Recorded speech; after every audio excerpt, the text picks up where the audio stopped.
Everyone, welcome to the Bay Area Content Marketing Meetup. My name is Dennis Shao. I'm the organizer of this wonderful meetup group.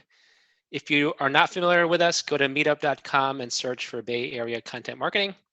So today, Kyle Akerman is with us. Kyle is an analytics consultant based in the Chicago area. Kyle did part one of this talk. So we're talking about GA4, the new Google Analytics, if you will.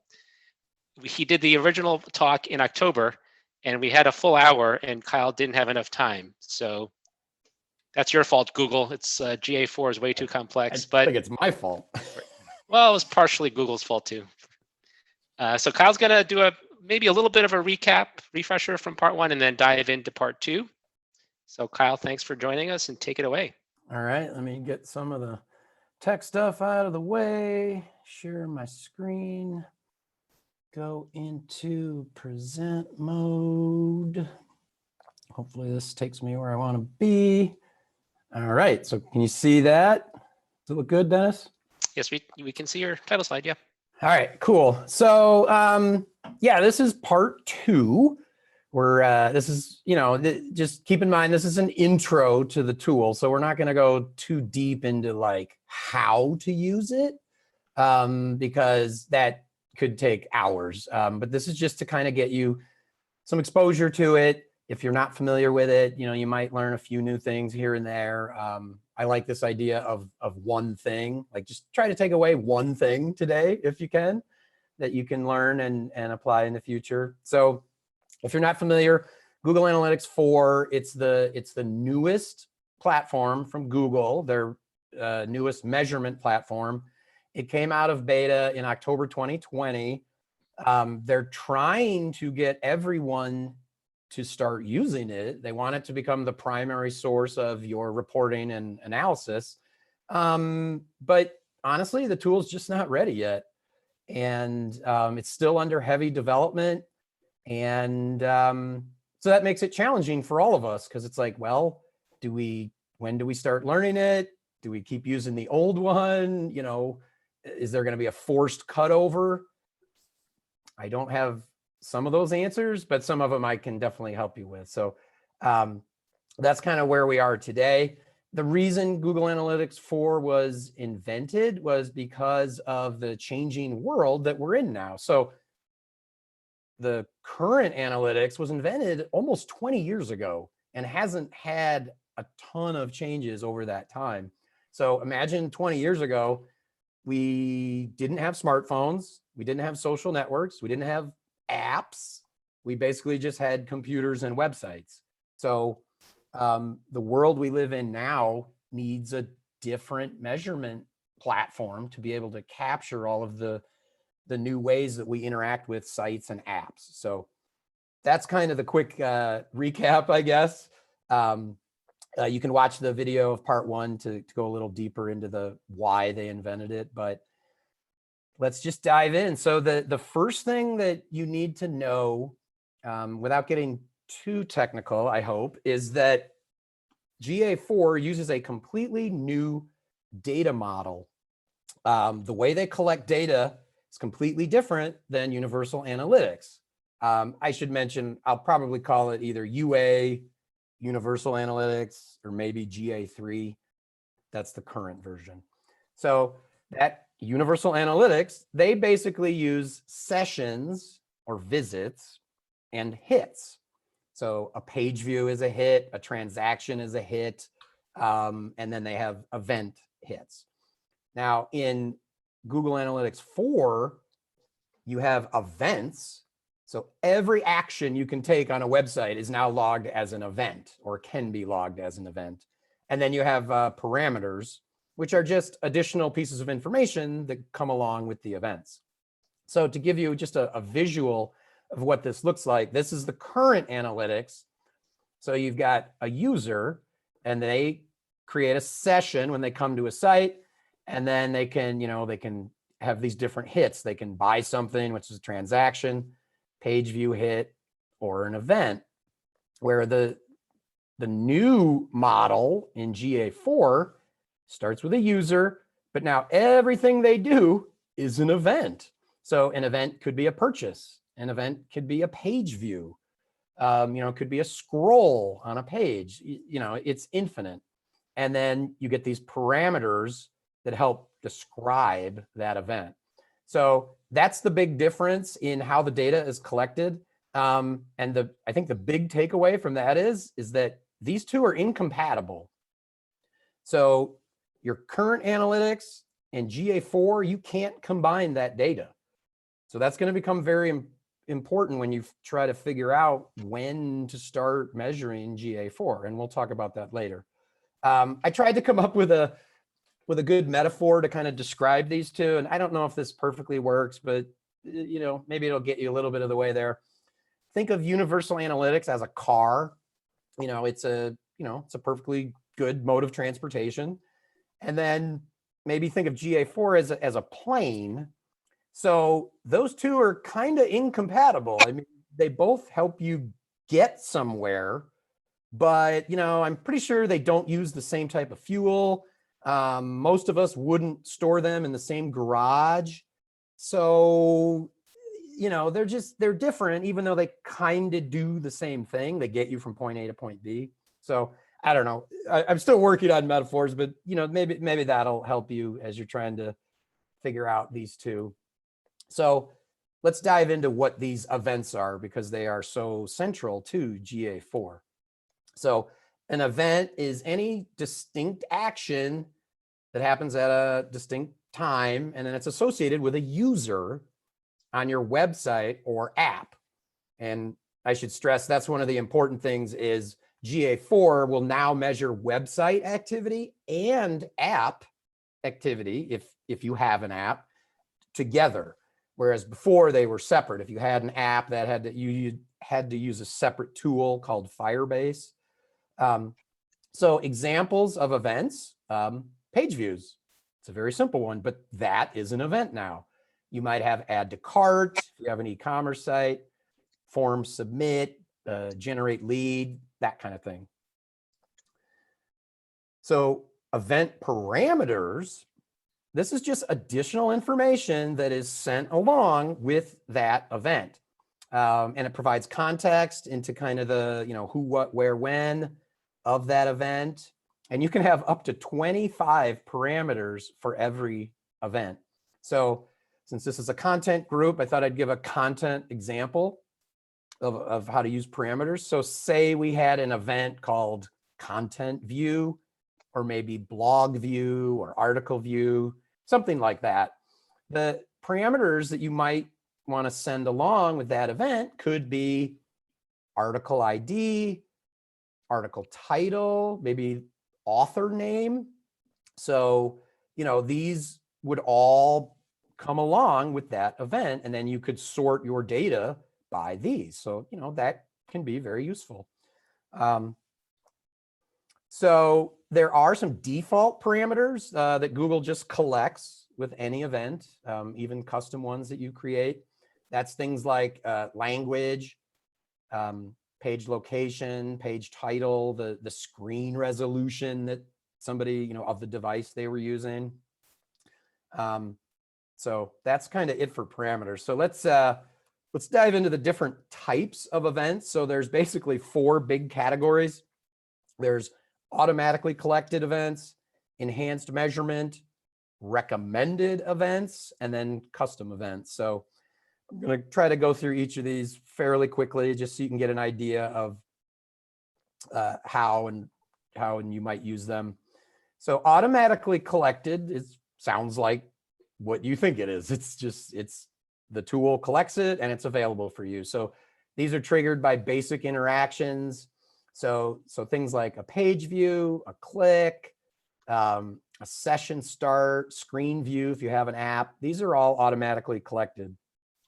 You can go into Google's help docs and search for automatically collected events, and you'll see a list here of those events.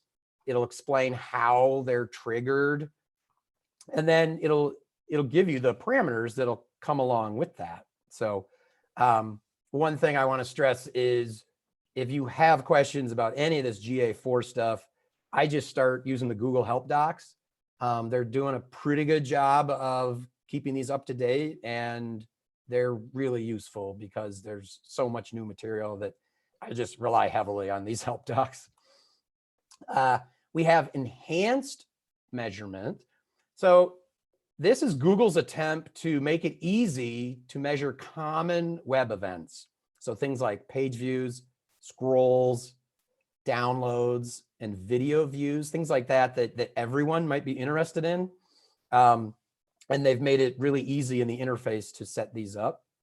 So this is just a table of those here on the left. These are the enhanced measurements, and then the associated event name over here.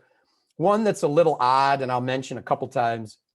So if somebody makes an outbound click, so if they click off your site, well, Google calls that click, which to me is not a very good name for an outbound click.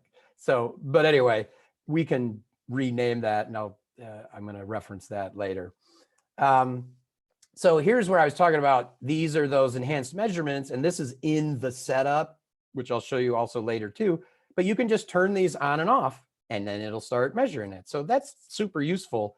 You know, if you wanted to measure video engagement, now this is just for YouTube, but if you have YouTube embedded on your site, you can easily measure it.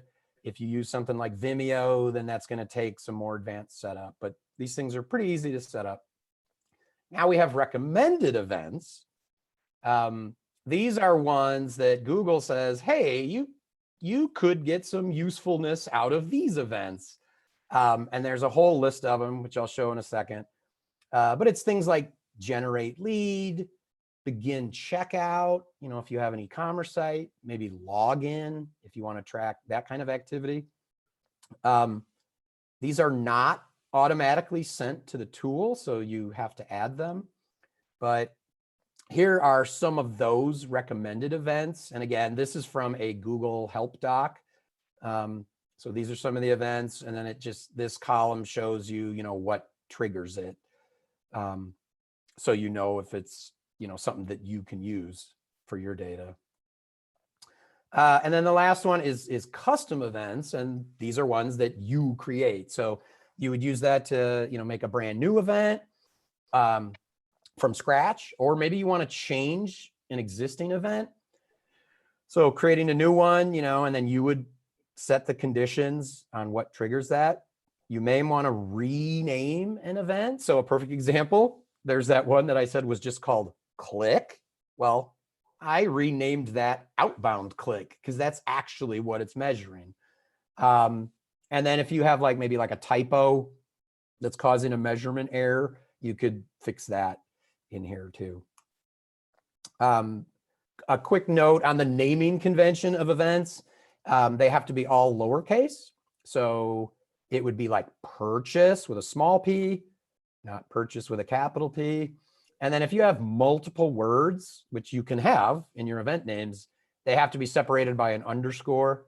So like add to cart would look like this, not spaces or hyphens, dashes, something like that. I have a question on the custom events. Do they support offline custom events like what AdWords supports? I don't know. I'm not familiar with that.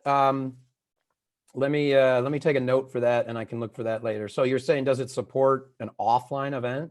Right. So say, you know, the telemarketing event happening, right? It's not happening on the website. It's not happening on the app, but oh, like a click to like a call rail or something. Right. It could happen offline, right? An event, and you want to fire those offline events into GA. Does the custom event have that capability, or should it always be kind of a web property, whether it's an app or? My guess is you could do that. That almost sounds like importing that data into the existing data set, which I know you can do. So I'll look that up, and I can try to get you an answer later. But that's a great question. Thanks, Kyle. Let's see. So okay. So in the case of creating an event, which, you'll probably have to create a few at some point. You want to review what's available in these other 3 groups, because like I said, Google has ones that they've already set up with parameters too.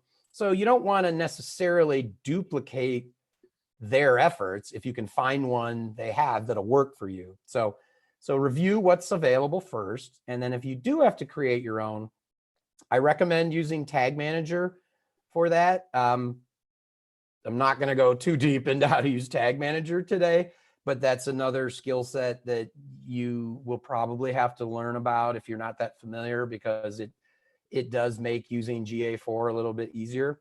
But in Tag Manager, there's a tag called GA4 event. So you would just set that up. You would give your tag a descriptive name. You associate a GA4 configuration tag with that. Here's where you actually name your event. You add any parameters, and then you have to set the conditions for when that event will fire. So now let's talk about setting up GA4 in the GA interface, so you've probably know how to do this with Universal Analytics. So the process is fairly similar. It's just different steps. But when you go, so here's just kind of an idea of how the data is structured. So you'll still have an account, and then you'll have a GA4 property underneath that. But then the new thing is you have these things called streams. So we no longer have the idea of a view, which was used in Universal Analytics, but now we have streams. So you can have a web data stream or an app data stream. So when you go into your GA, you would click Create Property here. And then the default now is a GA4 property. So this kind of confuses people, because they might be like, wait, I don't want to, or maybe I want to set up another Universal Analytics. You can still do that, but they kind of hide it in the menu. If anybody needs help doing that, I can show you offline. But so the default is now a GA4 property. So you give it a name, you click some, demographic things in here for Google. And now most of us are going to choose, here's where you choose your type of data stream. So most of us are going to just have web, but if you have an Android app or an iOS app, you can choose those too. So we choose web, and then we enter our website address here, give that stream a name. Now here's that enhanced measurement I was talking about, those things that we can just turn on. So when you click into this setting, here's this screen again. So you can just turn these on. So if I I want to measure scroll on my pages, so I can turn that on. Maybe I've got site search, just turn it on. And I've got videos I want to track, so I turn that on. So boom, it should be working once you turn these on. And if you don't need these, you can just leave them off. Oh, and page view is automatically checked. You don't have to worry about that one. Now, once you've set up your stream, you'll get a measurement ID. And that looks like this. So and the way you can tell it's GA4 is it'll start with a G and then dash and then a whole string of numbers, letters. This is very similar to the account number that you had in Universal Analytics, except that one was UA dash, string of letters or numbers, whatever. And then now you will see the stream that you created. So this is just my web stream, because that's all I set up. If I had app streams, that would look like this after I set them up. So this is the Google demo account, but so this one is Android app, this one is iOS, and then here's the website. So you can have all 3 of these in one place. And then I think I mentioned this earlier, the concept of views doesn't exist in GA4. So in Universal Analytics, you had accounts and then properties, and then you had views in this big blank area here, this third column. Well, GA4, they don't have views, at least not yet. It's possible it might show up in the future, but As of now, they don't exist. So that's just something to keep in mind if you're like, hey, where's my view? There's a few more setup things. There's an area called more tagging. There's some important things for you to probably click in here. So these are things like if you have cross-domain tracking that you need to set up, you would do that in here. If you want to filter internal traffic, that's in this section. You can exclude certain referrals, and if you need to adjust like the timeout for a visit. So there's a few more things in here, but we don't need to go into the details of those today, but just know that they're there. And in our new, data conscious world, data privacy conscious, I should say, retention is a huge thing. So the choices you have of storing data now, you have 2 months or 14 months are your only choices in GA4. So I like to set this to 14 just so I can do like year over year data. But you can set this to whatever you want. Now we've done half of the setup. So we've got the interface set up, but now we still have to put code on our website. So the way that you implement the GA4 code is, again, I'm going to recommend Google Tag Manager. There's a specific tag for that. It is called a GA4 configuration tag, or config, if you want to leave off some syllables. You give it a name. I like to name it what it is, so it's very straightforward and I can find it quickly. And then here's remember that measurement ID we created that began with a G? You're going to enter that here. So this tells it where to send the data to. And then you're going to set a trigger for all pages. All right, so that's kind of the setup. I'm going to kind of take you through a crash course of what the reports kind of look like and how the data is organized in the tool. So these are all completely new now. And there's kind of a two-tiered or a two-level reporting structure. It's kind of off on the left-hand sidebar. So the highest level is these four. So you've got reports, which is this icon. You've got something called explore, advertising, and then configure. So just quickly, the reports, that's your standard reports.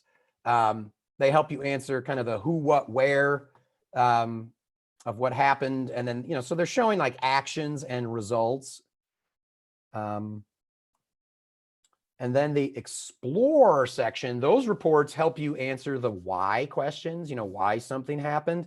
And this is probably the most powerful and useful part of GA4, which I'm not using GA4 a ton yet, other than playing around with it, but for actual client analysis, I will use this because it's pretty useful, and we'll get into that. The advertising section is a little misleading because yes, it has your ad info, but it also has attribution modeling and it has conversion paths. So it shows you how somebody got to a conversion. And then there's this section called configure.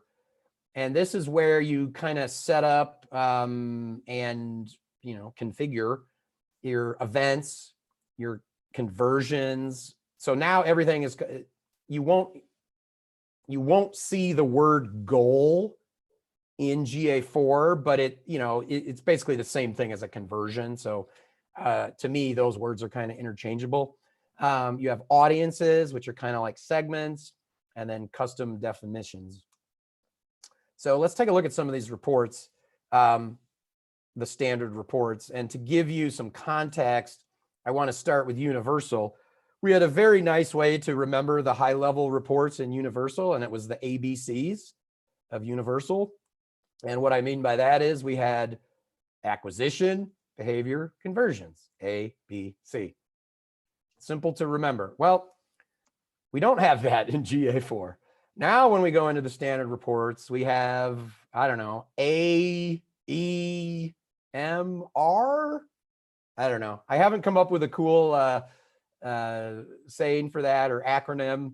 But anyway, that's what kind of your GA4 standard report menu looks like. If we put these side to side, you can kind of see both of them, Universal and GA4, they both had or have acquisition. Behavior kind of maps to this engagement. And then you've got monetization, which is basically just e-commerce reports. And then you have something called retention, which is, how you retain customers, that type of thing. So that's brand new. That really wasn't in Universal. And the questions that these help answer: acquisition helps us figure out how people found your website. Engagement is what are they doing on your site? And then again, monetization, that's, how well is your e-commerce working? So here's all of the standard reports that are available. I just clicked on this guy and then I kind of broke these open. So there's actually a lot less reports, standard reports, than there are in Universal. And they're kind of grouped in life cycle and user. So all of these here are life cycle. And then these user ones are like the tech stuff and the demographics. So I look at these occasionally just because I want to know like the devices or the browsers that people are on, that kind of thing. So acquisition reports, that's, going to help you with the sources, mediums, campaigns, etc., that you use to acquire your users. Now here's what this stuff starts to actually look like. So here's an acquisition overview. And the thing that's kind of new is you'll see these idea of cards. So you have all these different cards that, and a lot of them you can then click into. I think I have a slide coming up that shows that better, but I could click into here to go deeper into those slides. Another thing that's going to look a little bit different is just how you set your date range. So this is the date range selector. You have a lot more options than you did in Universal, which is kind of good, some good default ones. And then you, as always, you can customize by clicking in here or, typing in a date here that you want to look at. So here's what I was talking about, clicking into these cards. So if you want to drill down into, like, say this, I want to know more about this, then you could click here and it would send you to that report. So here's this is a traffic acquisition report. So here you've got like source, medium, and you'll get it in a graph view. Here's kind of a bar graph, which will tell you quickly, that these two, direct and Google Organic, send way more traffic than the other two. This will probably look a little more familiar to you, this kind of table structure. So you've got, here's your traffic sources here, source, and then medium. And then here's your number of users in this column. Here's the visits here. You can't really, you can kind of see it. This here is a scroll bar on the bottom. So there's about 5 or 6 additional columns to the right. Obviously, I can't do a scroll here on a slide, but just know that there's more metrics over there. Something that's new. So there's this idea of engagement and engaged sessions. So Google in GA4, they're really big on measuring engagement. And I think this comes from the app environment because there's just so many places people can click on an app. And they've kind of brought that into the website function. So everything is now engagement. And in a way, so there's an engagement rate also, and that's kind of replacing bounce rate. So if you've ever, or if you use bounce rate, you won't see that anymore. So that might be another thing that kind of throws you the first time you're poking around in here. So an engaged visit, there's 3 types of visits that fit that criteria. If it lasts 10 seconds or longer, they count that as an engaged visit. If there's 1 or more conversion events, somebody completed a goal, or if there's 2 or more page views, any of those will give you an engaged visit. And then when we look in our engagement reports, we can get more information about this stuff by specific events, pages, screens, if you have an app. So here I'm looking at engagement events. You can kind of, we've got some of the same visuals. There's like a graph here. They also throw in a, forget what you call this, a dot matrix, or I don't remember the name of this, but, and then here, like these are my specific events, and here's the number of times they happened. I think if I was able to scroll over, you would see like an engagement rate for each of these, which could be useful. Also in this engagement report, we get conversions. So these are, like I said, goals. It's another name for your goals, goal conversion, they're kind of synonymous. So in this example, they only have 3 goals set up: purchase, begin checkout, and then something called first visit. So these are goals that they're tracking. And you can pretty much make any event a goal, and it's pretty easy to set that up. I will show you that in a couple slides. Kyle, I have a question on the engagement. Can I ask the question? Yeah, sure.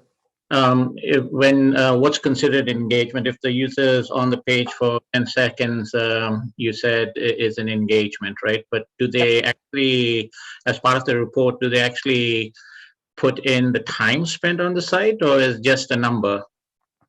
Yeah, they have, oh yeah, you can kind of see, let me see if I may have cut it off on one of these slides. There is, yeah, I don't see it, but yeah, there is they will give you like average engagement time, I think, for each type of event. You can, okay, here, you can kind of see it right here. I cut it off. So this is average engagement time. So like, so here you can just see the 0 minute and then whatever the seconds are. Oh, here's one that's like 1 minute.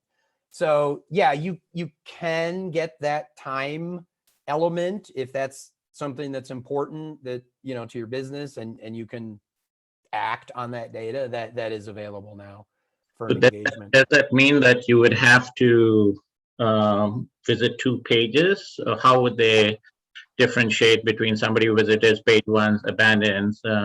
Yeah, I was actually thinking about this other day. The case of, I'm not sure how they measure if I hit one page and say I stay 20 seconds and I don't do anything. Yep. Like I don't click, I don't even scroll. And Yep. then if I get up and walk away, it was more than 10 seconds, but I didn't engage. So honestly, I'm not sure how they're measuring that case. But if I scrolled at all, then they'll log that event. So they logged when I hit the page, and then they logged when I scrolled, and now that can be time. So yeah, I think that will work for like regular content that where it requires scrolling. But say you have a video on that page and you're just viewing that video, for example. Yes, the video, if you're not using YouTube, YouTube probably has an ability to feed that time spent back into GA. But say you have Vimeo or Vidyard or anything like that.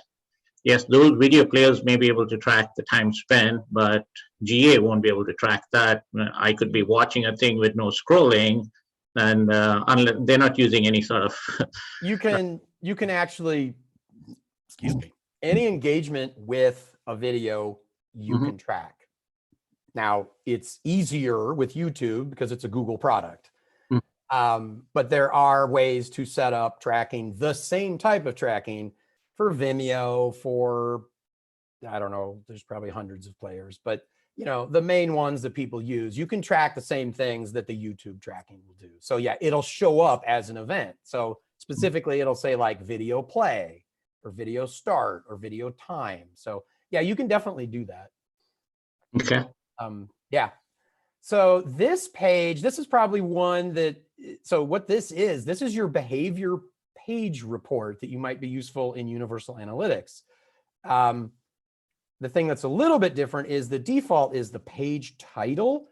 So, right off the bat, you're like, oh, okay, I'm used to seeing like the URL. but it's giving you the same information. So here's the views, here's the users.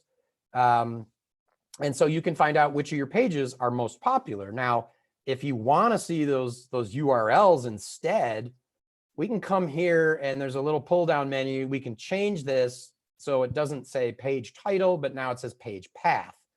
So now it kind of looks like what we're used to in the behavior report. So this / is your home page. Whatever, here's a store page. So you get the idea. And then there's really nothing much to show here. The monetization, basically your e-commerce. If you have e-commerce, that'll have all of your e-commerce data. Same thing with this retention report.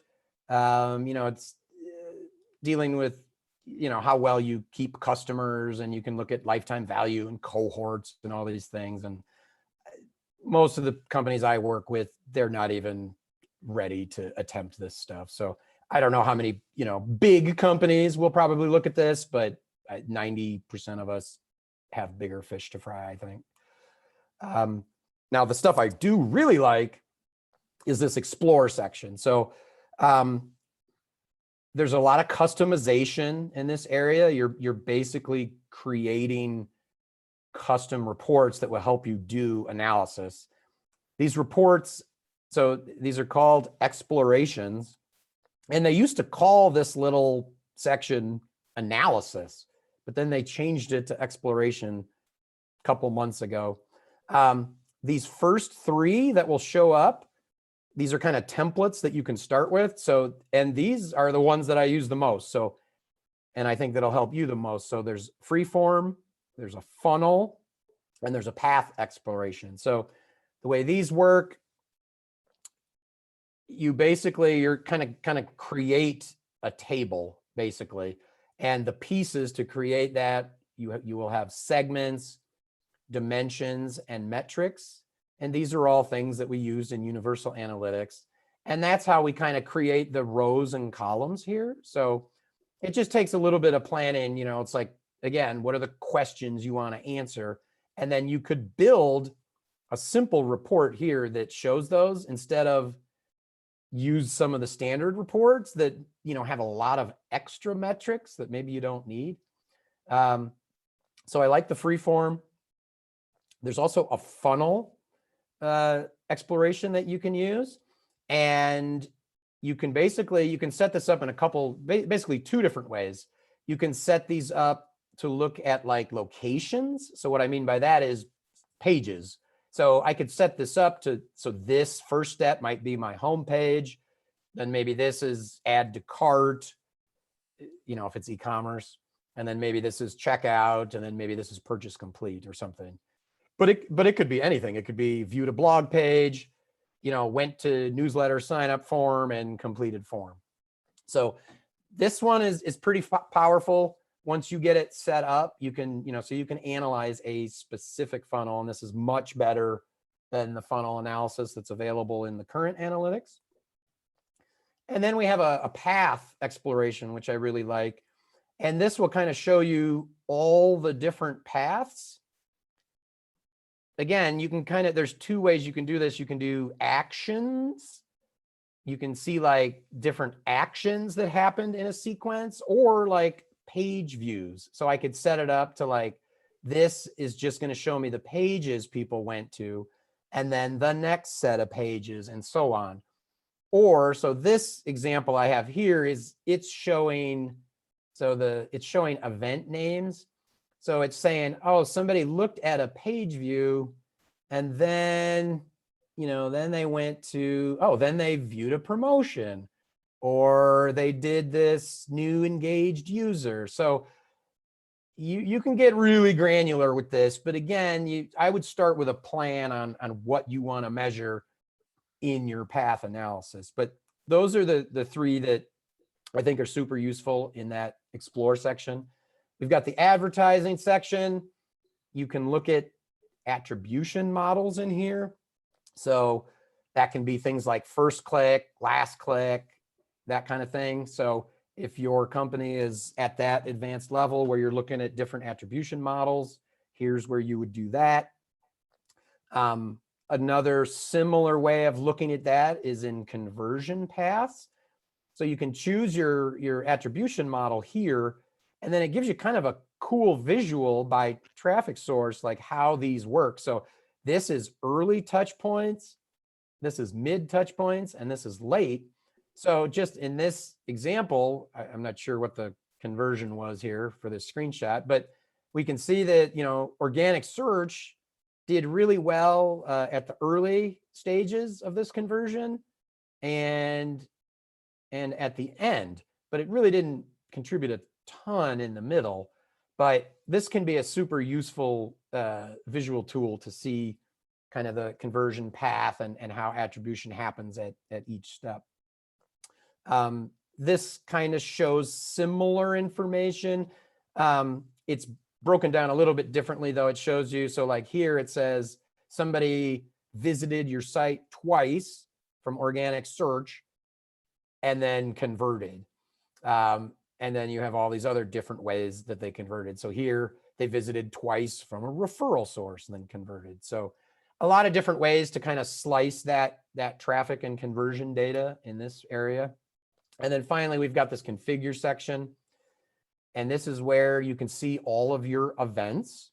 So whatever you have set up. And remember when I said it's easy to set up a goal? Well, once you have your events, if you want to make it a goal, you just click this, dial. So if I wanted to measure file downloads as a goal, I can just turn this on and now I'm measuring it. And in the future, if I don't want it to be a conversion anymore, I can just turn it off. So they've made that part a lot easier, which is nice. You can see all of your conversions in one place here. So, you know, this example, we just had the 3. We've got a file download. Well, apparently they have nothing for purchase, so that's turned off. But we have video start. So here's where you can see your conversions. We can also create audiences in here, and these are segments of people. So like people that came from organic search or visited from a desktop or mobile.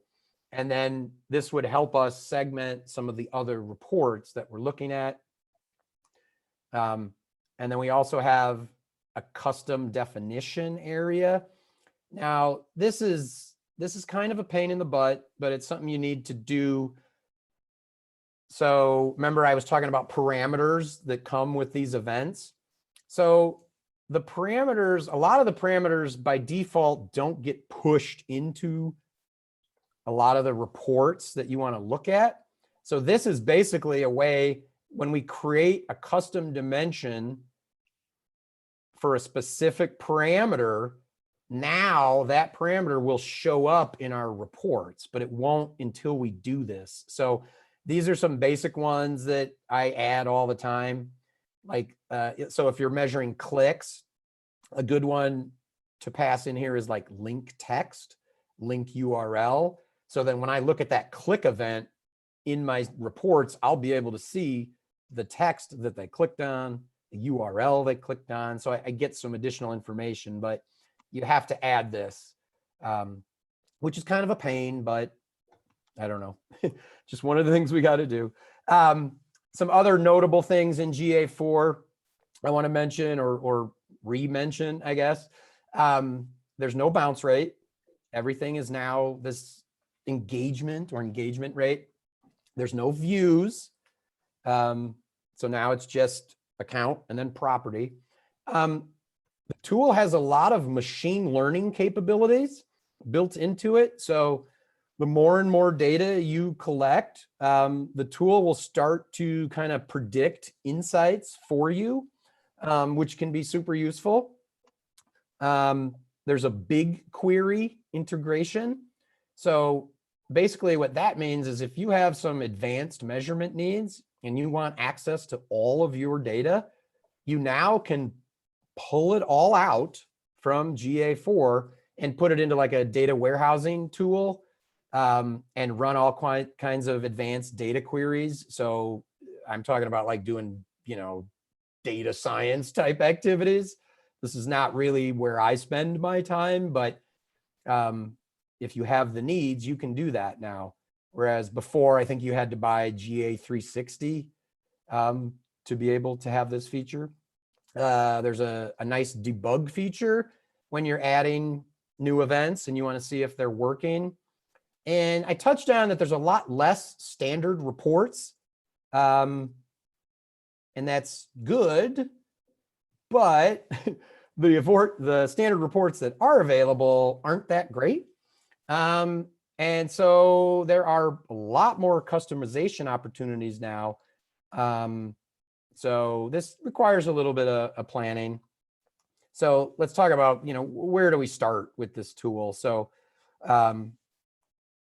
first we have to, kind of address the big elephant in the room.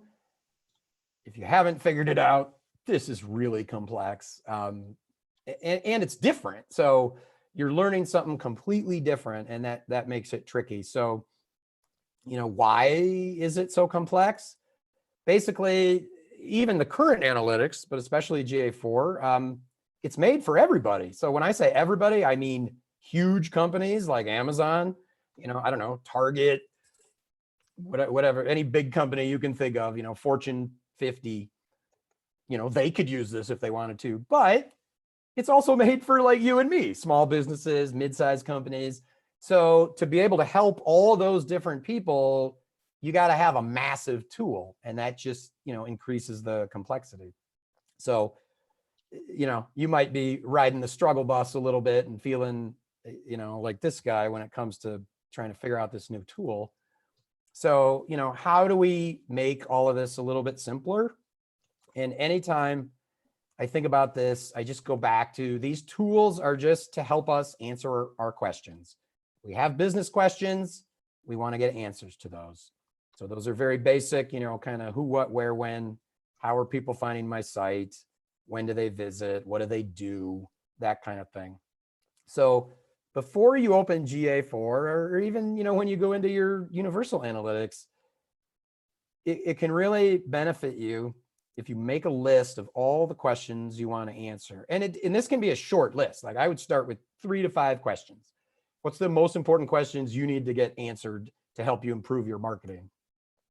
And just having that list, it's going to give you focus when you go into this tool, because then or any of these tools, you can ignore the stuff that won't answer your questions and go right to the stuff that'll help. That reduces complexity, and that will hopefully lead to less stress. And, having that kind of a measurement plan just is super important. And if you were a fan of the A-Team, like Hannibal, I love it when a plan comes together. So here's the things, kind of, when I was rushed for time last time, I kind of blew through these, but here's the important next steps for you when it comes to GA4. You're going to want to get it set up as soon as you can. The reason why is, remember I said these tools aren't compatible. So you won't be able to use your current data. You won't be able to mix it with GA4. So you need to start collecting historical data, even if you're not going to use it for reporting and analysis. So get it set up. You'll run it in parallel. It won't interfere with your current analytics. So get it set up as soon as possible. And then kind of along with that, don't stop using your current analytics. Keep it on your site. And when you're doing reporting and analysis, I go back and forth. I pretty much still use Universal for about 97% of all my analysis activities, and then maybe use GA4 for about 3%.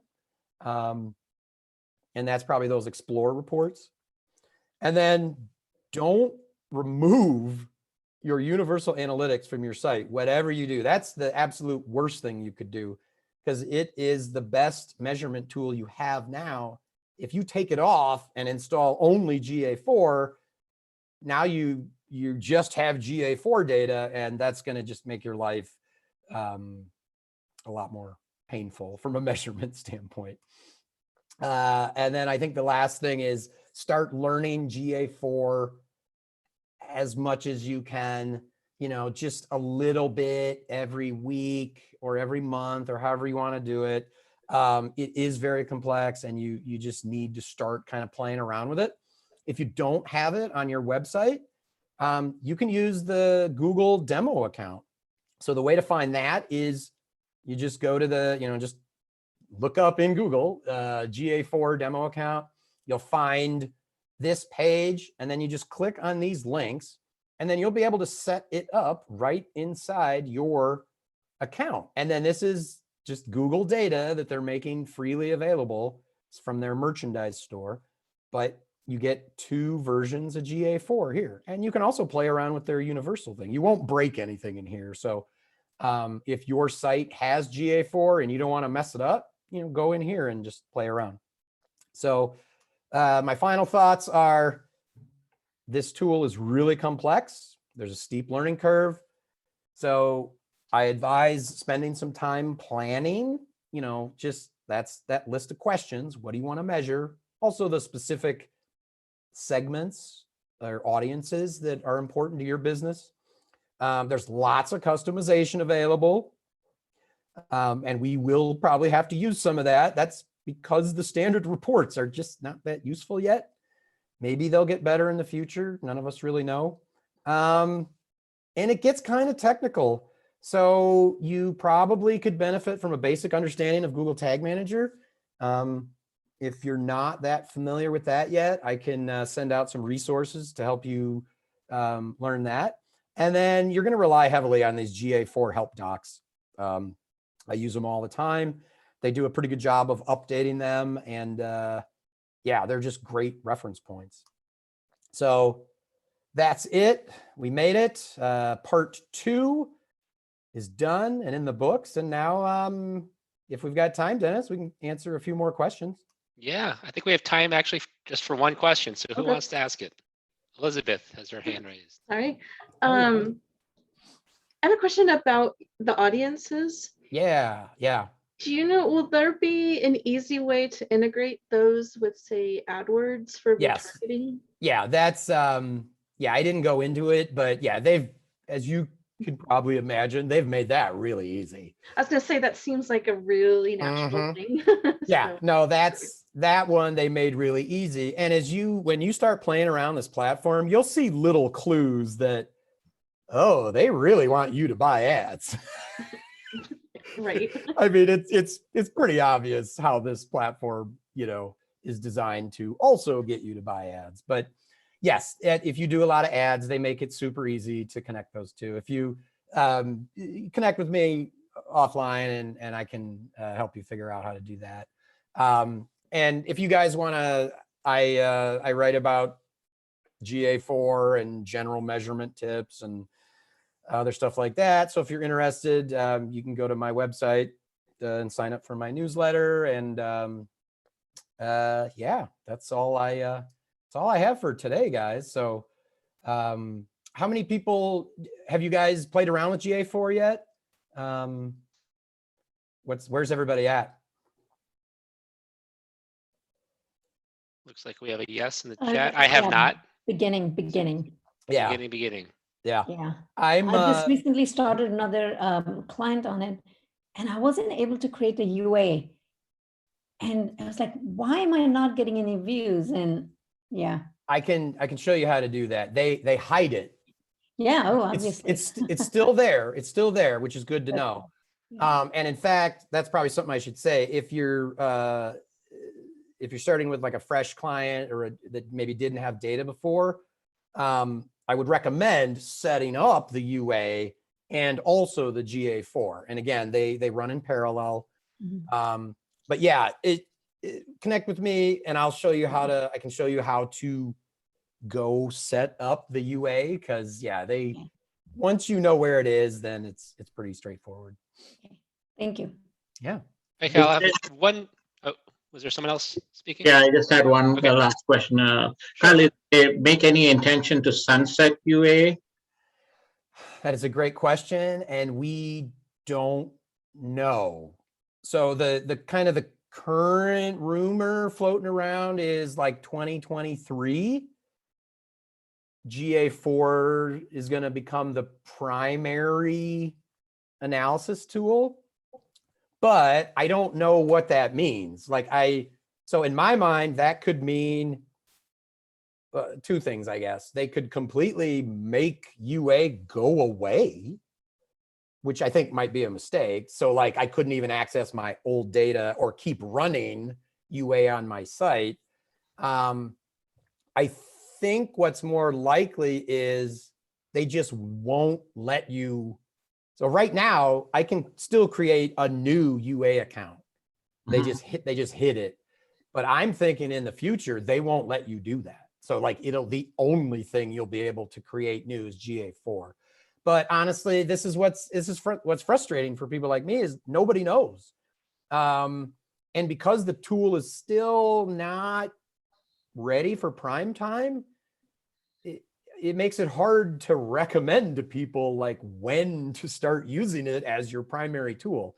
It's not ready to be your primary tool. So you're basically just playing around with it, collecting historical data, and just try to learn it. And then we hope that 6 months to a year from now, they'll make a ton of improvements that'll make it more useful. But yeah, we're starting to run it in conjunction with our GA3 so we can look at what existing reports we're running that we can try to recreate in GA4 and which ones we're going to have to rebuild from scratch. But they're already coming out with plugins and tools to help with things that they left out so far. So is that like third-party people creating those? Yeah. Or? Yeah, there's a Chrome extension for annotations, which you can't do in GA4, which we use. Oh, that's a good one. I did not know about that one. Yeah, I'll have to, because yeah, I use annotations a ton. Yeah. That's really good. Oh, you said something I was gonna, oh yeah. So yeah, I second that idea of a way to think about this is, whatever reports you always use in Universal, see if you can find those or recreate those in GA4, because that's what you're going to want to do. You're going to be like, how do I do the thing I'm already doing in GA4? So yeah, you're thinking about it in the perfect way. You just read my mind. I was going to ask you that one last question. You just answered the question. Well, and so I'm, many of you guys probably know Andy Crestadina. Yes. He and we just kind of started a project where I'm going to help them. He gave me a list of questions that they want answered, Orbit Media, that they use in Universal. And Cool. They've been struggling to find a way to do it in GA4. So they tasked me with the challenge of, hey, can you help us do this? So Nice. starting to help them figure that out. But that's what people are going to want to be able to do. So Makes sense. yeah. And when I have that stuff, I will let you guys know. I'm sure Andy will blog about it when he. Well, that's kind of, we're already planning once we get this, how do we share that content? Exactly. All right, Kyle, thanks so much for joining us today, as well as everyone else who joined. And I think our next meetup is next week. And happy holidays, everyone. Thanks, everyone. Thank Connect you. with me anytime. Have a great day. Thanks.